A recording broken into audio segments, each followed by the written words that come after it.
Hi everyone. First up, I'd like to recognise that we're recording this lecture today on the unceded lands of the Ngunnawal and Ngambri peoples, the traditional owners of this area. I recognise the elders past, present and emerging, and I acknowledge all First Nations people who might be watching. This lecture started as a response to a call for short video presentations from the Public Humanities Network of the International Consortium of Humanities Institutes and Centres. They wanted to know how its member centres do public humanities. I soon realised that before I described how we do public humanities here at the Humanities Research Centre at the ANU, I had to explain what it is. My discussion quickly escalated beyond what could be reasonably contained in a short show and tell style video.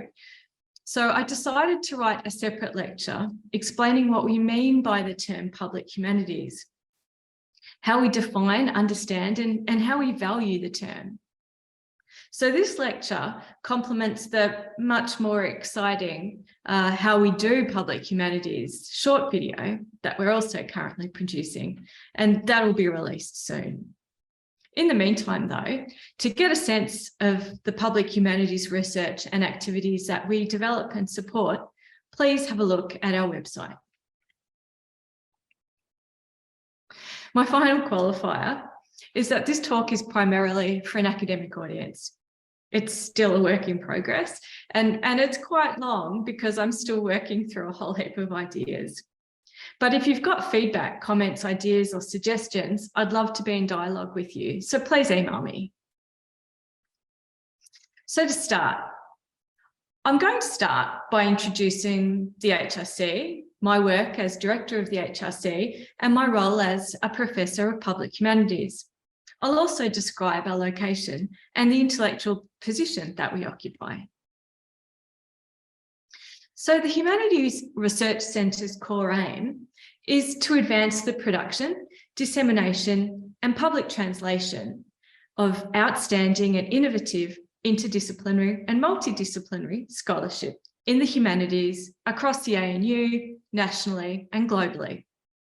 Since the early 1970s, the Centre has been committed to supporting research that models both scholarly excellence and public engagement.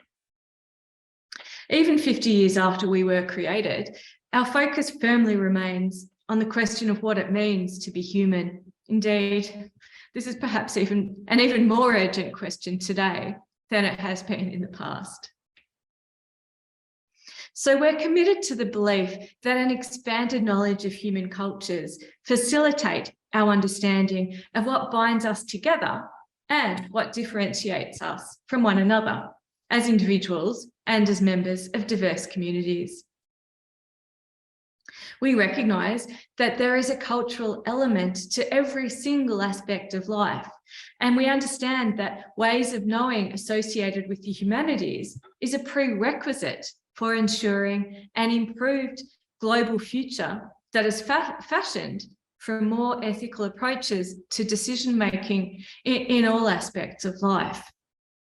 I believe this approach can help us move forward through research practices, and it relies on research practices that prioritise building a regenerative and hopeful attitude to public culture. Even where the contemporary condition for issues such as environmental and social justice, as just two of many, appear bleak.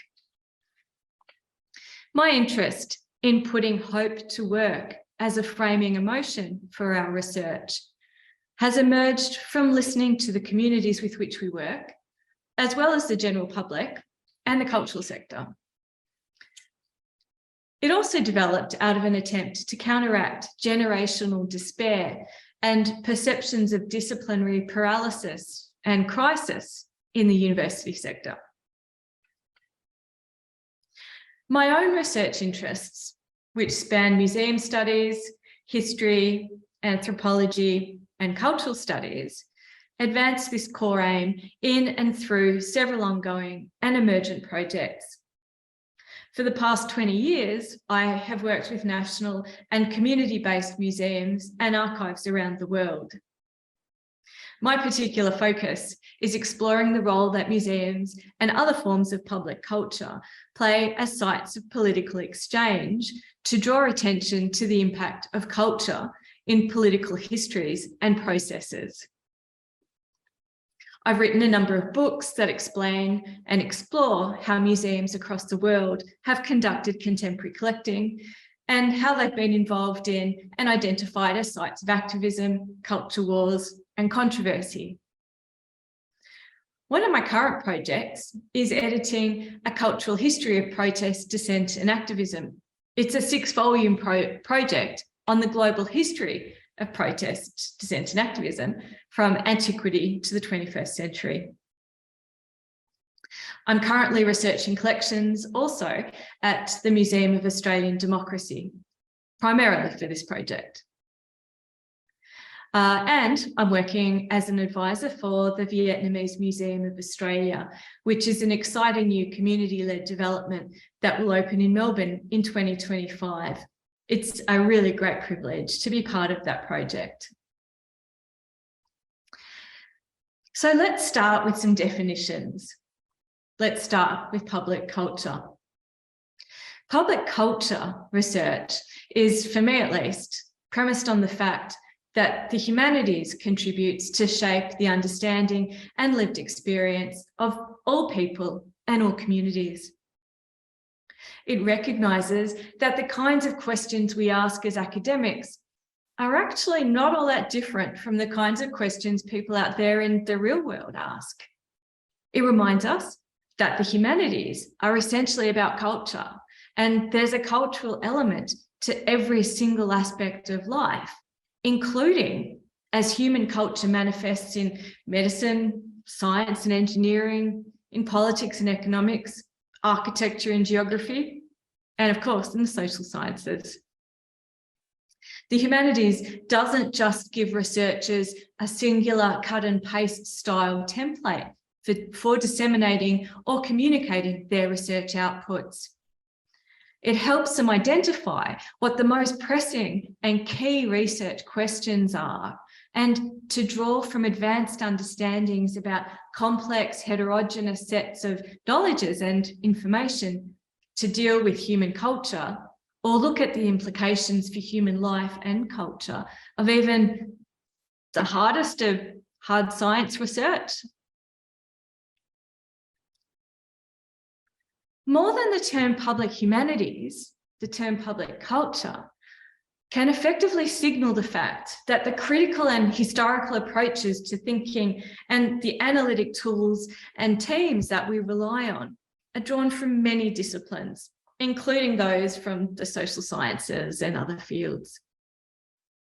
Contemporary problems of humanity need the humanities, certainly, but they can't be solved by any narrow field alone.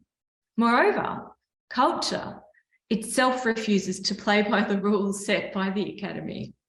It can't be contained by strict disciplinary definitions applied by either humanities or social sciences, and it rejects their associated attempts at territorialization or ownership.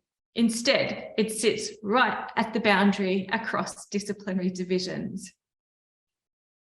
So although I personally lean quite strongly toward including the word culture in our terminology, the phrase public culture is ultimately interchangeable with the term public humanities. This term, though, is more commonly used by academics around the world. Of course, the term public humanities also has its place, and I'm not suggesting it doesn't, but it has its place because its centralisation of the word humanities helpfully represents a scholarly process of critically analysing social lives, connections, places and pasts for the purpose of building new knowledges and producing new forms of understanding, primarily for a university-based audience. In any case, and regardless of nomenclature, both terms, public culture and public humanities, aim to be mutually beneficial to the universe of scholarly knowledge and the public sphere through promoting research practices undertaken in and with public and civic spaces and everyday cultures. Both terms seek to serve the public good through processes and outcomes, and by directing the resources of the academic humanities to address society's most pressing challenges. One last thought, though, on the term public culture is to note that it's also effective for showing up the false dichotomy between theory and practice. It rejects the idea that museums, for example, are places of practice only, and that universities, conversely, are places only of theory. In public cultural research, thinking and doing are importantly and inherently connected. Incorporating the term culture can give voice to the legitimate interest in interrogating the cultures, including the processes, outcomes, impacts, integrity, and accountabilities of academic practices, and perhaps can even lead to an improved understanding of the limits of public trust and what to do about those limits. It encourages, for example, dialogue about what that ANU's remit as a national university means to our diverse stakeholders and communities. And it explores possibilities for shared authorship and community-led or co-designed team-based interdisciplinary humanities scholarship. So to wind up this first short section about definitions, if I'm addressing a contemporary issue, a partner, or an audience, I tend to use the term public culture. It relates primarily to the aim to achieve engaged and impactful research and effective research translation. Alternatively, if I'm talking to a university or scholarly audience focused on metrics-based excellence indicators and contributions to the discipline, I'm more likely to use the term public humanities. But of course, far more important than defining what public humanities is understanding why it's so important. Why do we do it? Public humanities speaks across difference, and it shows others how to do this also.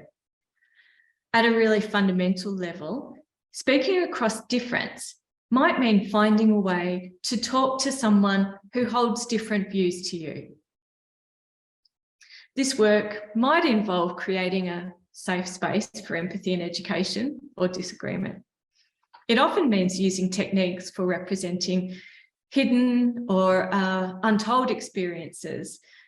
These techniques have often grown from anthropology, from history from below, and from the development of post-war fields such as cultural studies. But it also means speaking across, often with the intention to challenge homogenous, faceless institutions and infrastructures of established and historically embedded ideological norms. Instead of just being an outcome, public humanities work is process and methodology focused. It's tied to the core practice of extending the range of options available for attempts to engage with the world around us. It recognises that the ways we imagine the past and the future are often constrained by present conditions, norms, experiences, and structures. And it aims to reimagine and repeople institutions of power via a process that might include encouraging individuals to hold those structures to account by considering their own role and perhaps complicity. It recognises that all social structures and humanities research mirrors and generates humanity. And it understands that this work also requires practices of disciplinary self-reflection and institutional analysis, such as offered by organisational ethnography. A key role of public humanities is to disrupt, to repair, reauthor, and democratise structures and conditions of power. Now, this aim is not just because public humanities researchers are, I don't know, lefty ideologues or woke servants in the thrall of an educated elite, but it's because they offer a unique ability to speak, on the one hand, truth to institutional power, including, for example, governments, media, large corporations, as well as, of course, cultural and knowledge-based institutions like universities and museums. They do this concurrently, whilst modelling, on the other hand, ways and means of encouraging the development of a healthy civic society made up of independent, critical thinking people who are concerned to work toward a collective future, our collective future. It's critical to remember that public humanities researchers are not only located in universities, and all of us, regardless of whether you are based in a university or regardless of whether we're talking about a community partner or an institutional collaborator, but we're all members of multiple and diverse communities at any one time. Our Venn diagrams going crazy. The public humanities models some of the characteristics that have been historically associated with the work of public intellectuals. These have been described by Chris Bickerton, who explains, and here I'm quoting, "The public intellectual is not someone who courts publicity.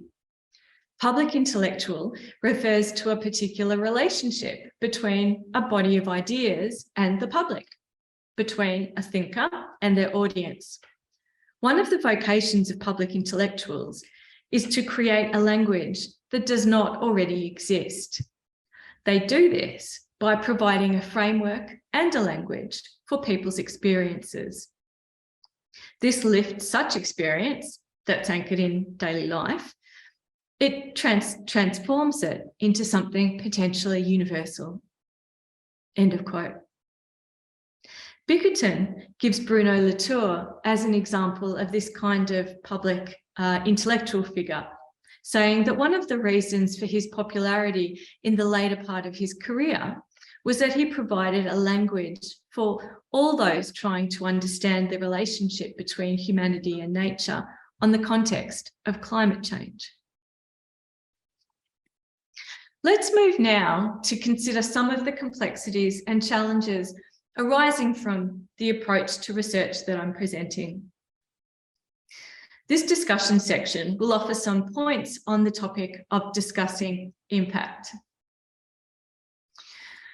The most frequently articulated goal of public humanities research, at least institutionally, is the achievement of impact, which the Australian Research Council, the primary funder of research in this country, defines as the contribution that research makes to the economy, society, environment, or culture beyond the contribution to academic research.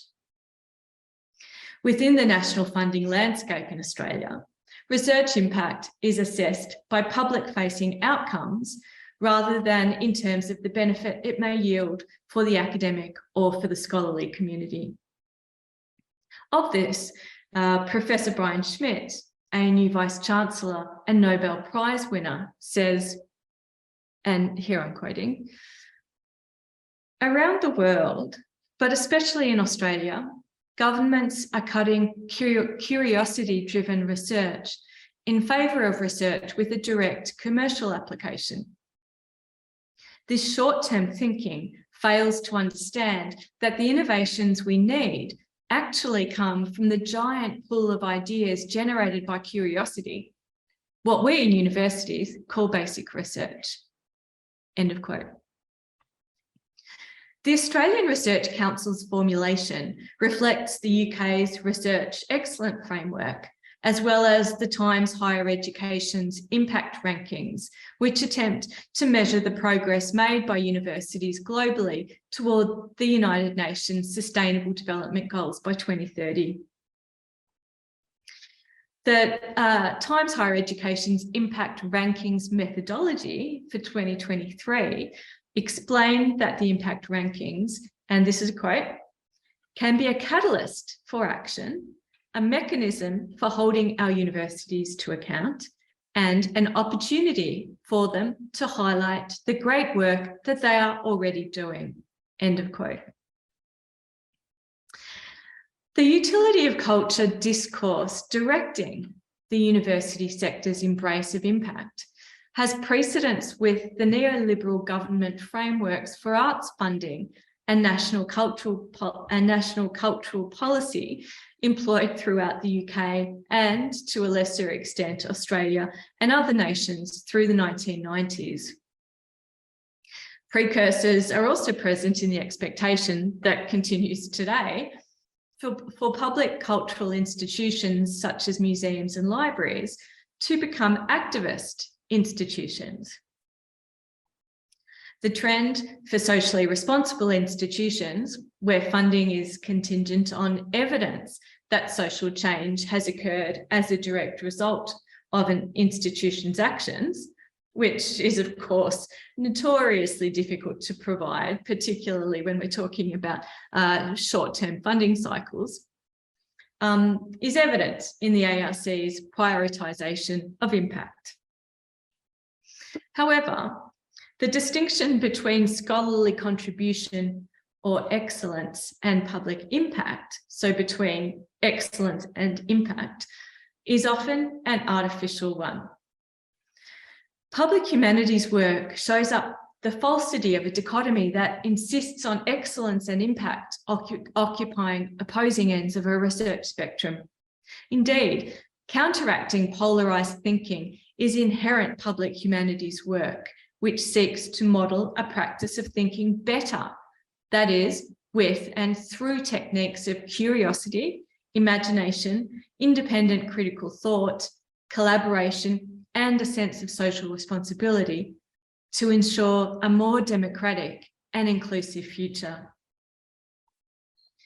In extension of this point, public humanities research shows the value of inclusive knowledge creation and sharing processes that don't flow in a unilateral direction.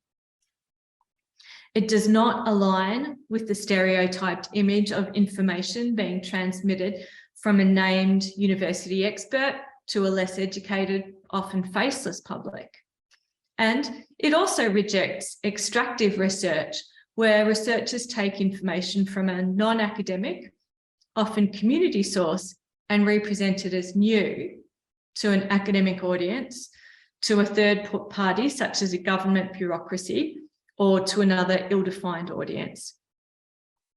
The problem here is that research can be assessed as high impact if it is considered to enrich a broader generic public good through its dissemination, even if it excludes from its dissemination activities the participants or informants who produced or were involved in the production of the research.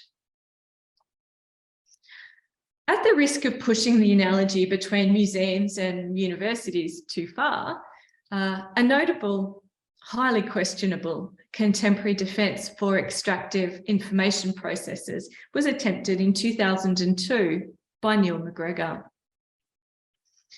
In his position at that time of director of the British Museum, McGregor countered repatriation claims with the argument that rebranding national museums as universal museums would enable visitors to see the world as one, thereby promoting a more tolerant society. He argued that cosmopolitan cities like London have such high multicultural and migrant populations that it was in the public good for contested collections such as the Benin bronzes to remain there, rather than be returned to their place of origin, where fewer people would be able to experience, enjoy, and learn from them. While I'm not suggesting that universities are the same thing as museums or libraries, I do think that there are some shared characteristics that sit across these knowledge-based social institutions that are obliged to function in the public trust.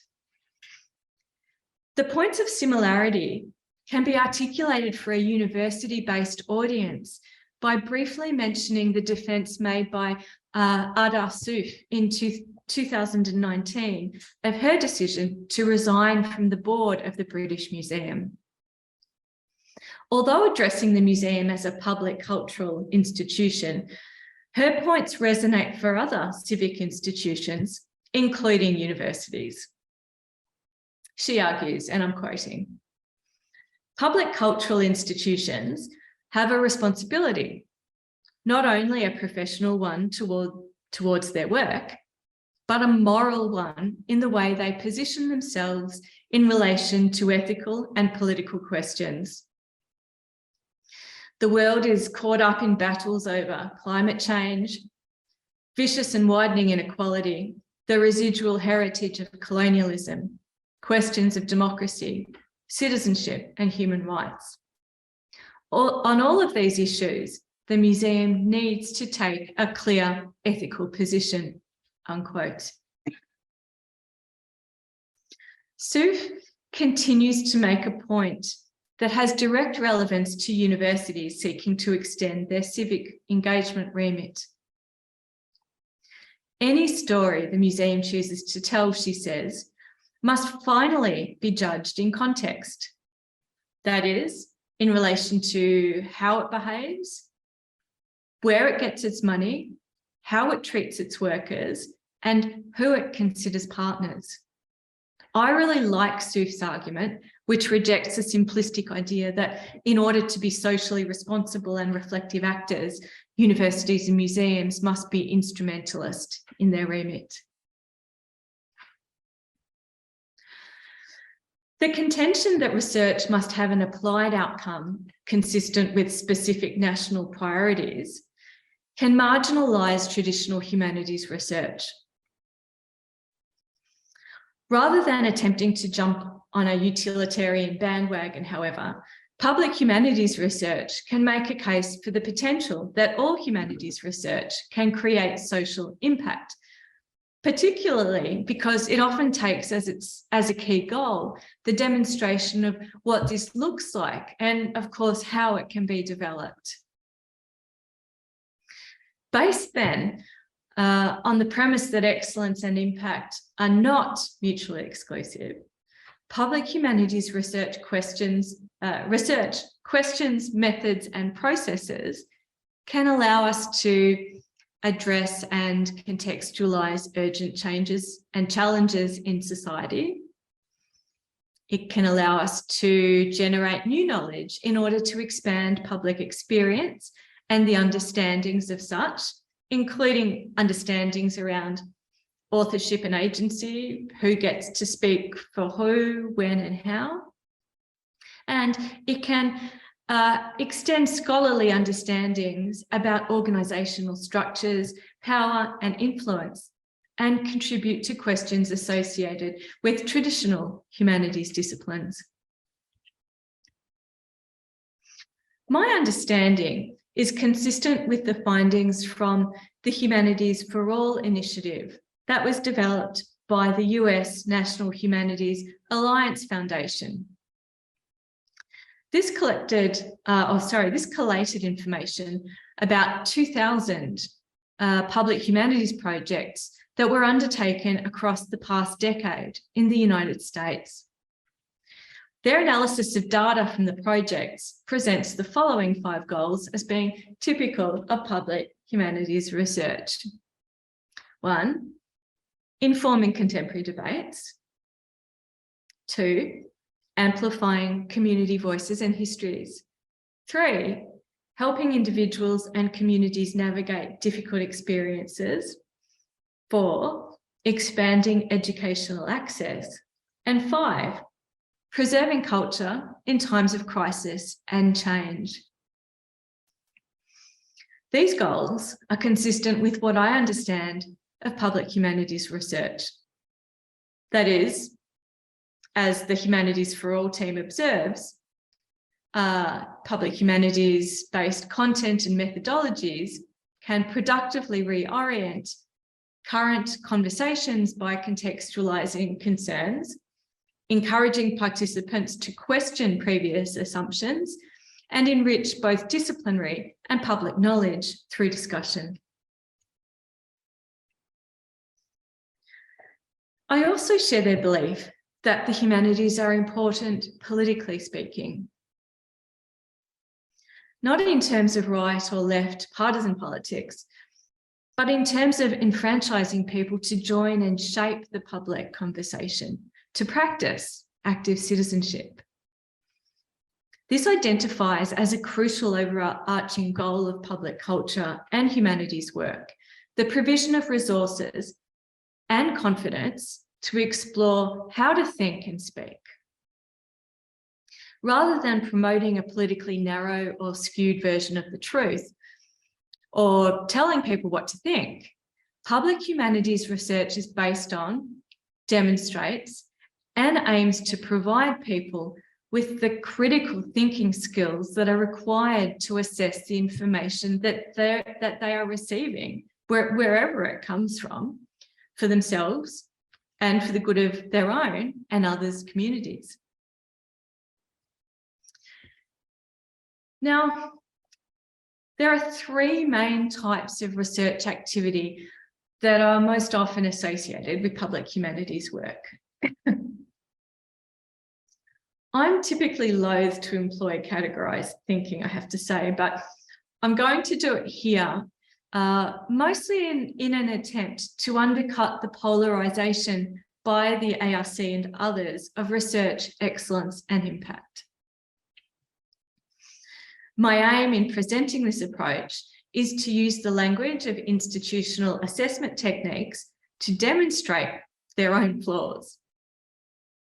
I'm doing this to show one way that we can speak truth to institutional power, even when the truth, as much as the research that we do for it, and as much of the research that we do it for, might be uncomfortable and messy. So with those qualifications out of the way, let's consider the three types of research that I think most typically characterises public humanities research.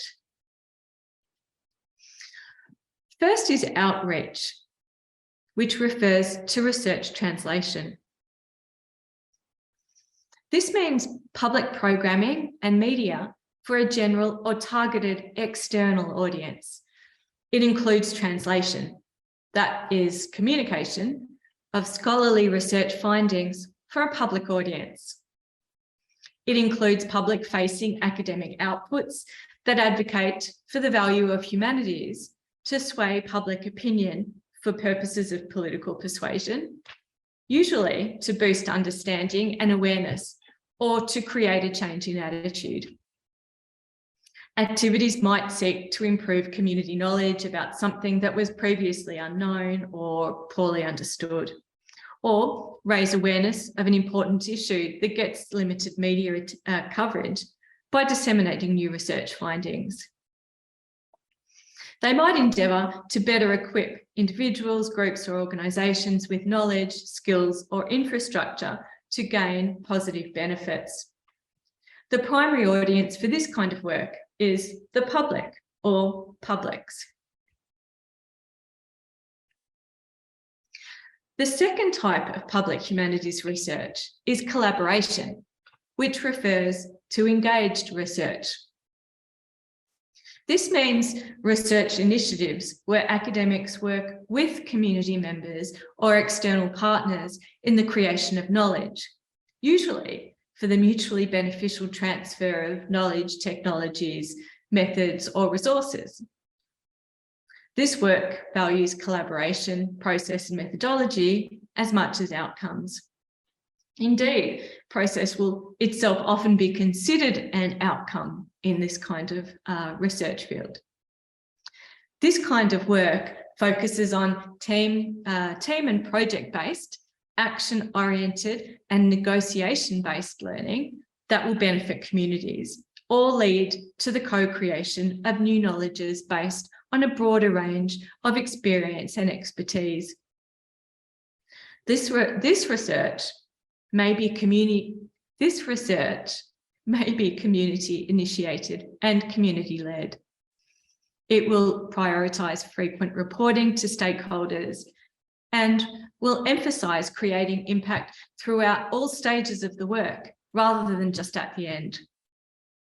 It prioritises establishing networks and relationships with research users that acknowledges the expertise they have and the role that they play. The primary audience for this kind of work is the participating community or the research partner. The third type of public humanities research is analytical or analysis, which refers to public humanities studies. Equivalent to a field of research like cultural studies or museum studies, this refers to the academic study and critical analysis of public humanities work. This field reflects upon and assesses the scholarly excellence of public humanities research in context of traditional and new humanities disciplines and practices.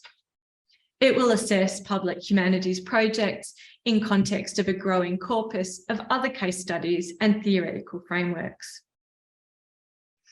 It may explore ways of communicating the results of collaborative community-based research processes or public-facing outputs and impact within traditional university-based structures of value and quality assessment. It will often advocate for the legitimacy of public humanities research to institutional or sectoral stakeholders, or to government or to other research funding bodies. The primary audience for this kind of work is the academy, including the broader field of humanities research. Indeed, the lecture that I'm delivering right now is an example of this activity type. Now, there's a possible fourth category, education and training.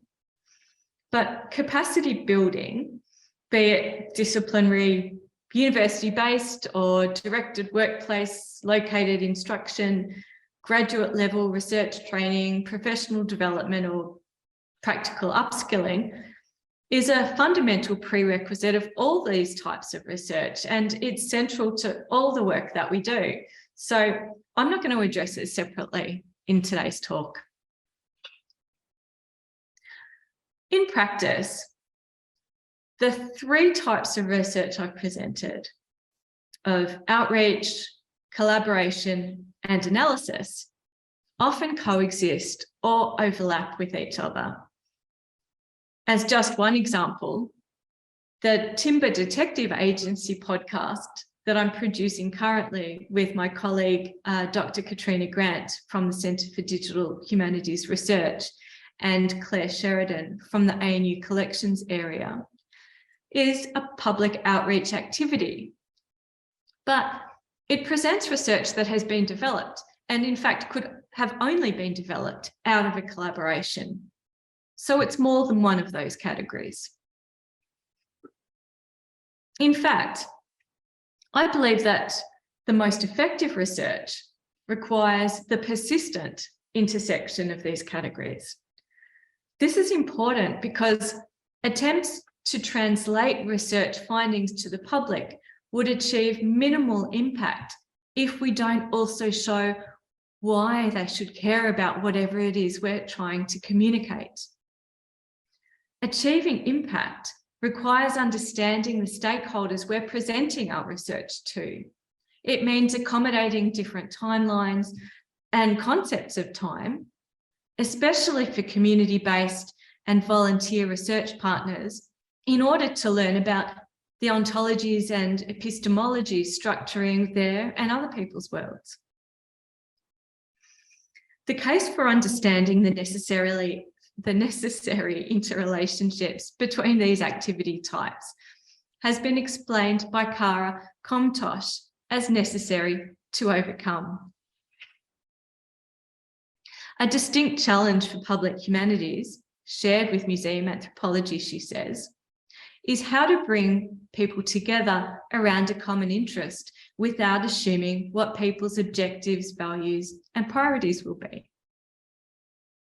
Our challenge then is, first, to bring people together.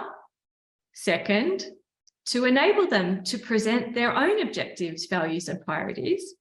And third, to communicate the process and outcomes appropriately and meaningfully to relevant audiences, wherever they are. In conclusion then, the primary function of the Humanities Research Centre is to facilitate connections and provide support for the production of research excellence and translation. Within the Australian National University, our remit is to provide leadership for the diverse communities of researchers in and across all centres working in or with humanities methods and disciplines. We also enable opportunities that can come from interpersonal, interdisciplinary and cross-institutional engagements beyond disciplinary or university communities. As the HRC approaches its 50th anniversary celebration next year, our commitment to engaging with matters of public culture has grown to reflect the increasing urgency of public awareness of the value of critical thinking, collaborative and multidisciplinary research, and ethical leadership beyond our own boundaries. But even so, the media tells us that 50 is just a number. Just as reconciliation can be considered just a word. But in the case of both, we have to work really, really hard. And that means broadly and deeply to understand what life after cake and champagne looks like. What does a roadmap for a regenerative and hopeful public culture look like? It's true that we might not know yet or might not know right now, but what we do know is how to put together teams. We know how to build partnerships with communities who can work toward building a way forward with us. And if our teams don't get it right the first time, we'll still learn something that we can try again next time. This curiosity and resilience-driven process benefits a team or lab-based environment that is more associated with science pedagogy than the lone scholar research training mode historically embedded in humanities scholarship. It's proof that we need to keep working across those boundaries.